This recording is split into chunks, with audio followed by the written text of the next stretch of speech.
تقلید کرنے کے لیے ہمیں اتنا فورس کیوں کیا جاتا ہے؟ جب قرآن و حدیث موجود ہے تو ہم ڈائریکٹ قرآن و حدیث پر عمل کیوں نہیں کرتے؟ تقلید یہ ہر اس شخص کے لیے ضروری ہوتی ہے کہ جو درجہ اجتہاد تک نہ پہنچا ہو، یعنی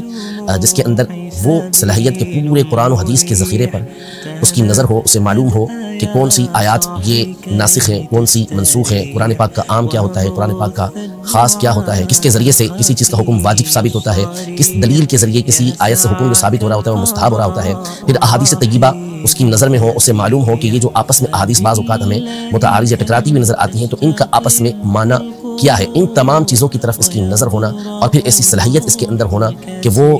ان کے معنی کو جان بھی سکے، فیصلہ بھی کر سکے کہ کون سی راجح ہے، کون سی مرجوح ہے۔ یہ میں آپ کو الفاظ بول رہا ہوں، یہ الفاظ بھی بہت سوکھے، یہ بڑے مشکل الفاظ ہوں گے۔ صلاحیتیں جس کے اندر ہوتی ہیں، درجہ اجتہاد تک جو پہنچتا ہے، اس کے لیے حکم یہ ہوتا ہے کہ وہ براہ راست قرآن و سنت سے احکام کو نکالے گا اور اس پر عمل کرے گا۔ باقی اس کے علاوہ جو افراد ہوتے ہیں ان کے لیے قرآن و سنت کے اندر حکم موجود ہے کہ فَاسْأَلُوا أَهْلَ الذِّكْرِ إِن كُنتُمْ لَا تَعْلَمُونَ، کہ اگر تمہیں معلوم نہیں تو تم علم والوں سے سوال کرو۔ اور ظاہر ہے ہر منصف مزاج شخص، ہر عقل سلیم رکھنے والا شخص اس بات کو بخوبی جانتا ہے۔ عام طور پہ لوگ وہی ہوتے ہیں کہ جن کے اندر یہ صلاحیت موجود نہیں ہوتی۔ ایک بہت بڑی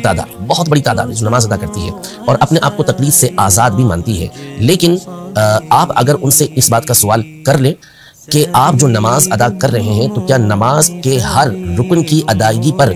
احادیث طیبہ سے، قرآن سے دلیل آپ کو معلوم ہے؟ اور کیا آپ کو یہ معلوم ہے کہ آپ کی اس دلیل کے مقابلے میں کوئی دوسری دلیل موجود ہے یا نہیں؟ اگر ہے تو آپ کی دلیل کس بنیاد پر اس دوسری دلیل سے اعلیٰ ہے، اس سے بڑھ کر ہے؟ دوسری دلیل کے اوپر عمل کیوں نہیں ہو سکتا؟ وہ ظاہر ہے کہ ایک عام شخص اس بات کا فیصلہ نہیں کر سکے گا۔ تو ائمہ مجتہدین زمانہ صحابہ کرام علیہم رضوان سے یہ سلسلہ چلتا ہوا آ رہا ہے کہ جن علماء کے اندر، جن صحابہ کرام علیہم رضوان کے اندر، جن تابعین کے اندر، جن تبع تابعین کے اندر یہ صلاحیتیں ہوتی تھیں کہ وہ قرآن و سنت کی روشنی میں احکام کو بیان کرتے،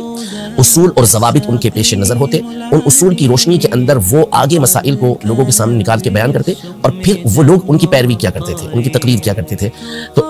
وہ حقیقی طور پر قرآن و سنت ہی پر عمل کرنے والے ہوتے تھے۔ البتہ ان ائمہ نے ان کے سامنے وہ مسائل کھول کر رکھ دیے، آسان کر کے رکھ دیے، اس لیے ان کی تقلید کی جاتی تھی، ان کی بات کو مانا جاتا تھا، لیکن حقیقی اعتبار سے جو بات مانی جا رہی تھی وہ اس لیے نہیں کہ یہ ایک امام ہے اس لیے ان کی بات کو مانا جا رہا ہے، بلکہ اس لیے کہ انہوں نے قرآن و سنت کی روشنی میں جو ہمارے مسائل ہیں ان کا حل ہمارے سامنے رکھا ہے۔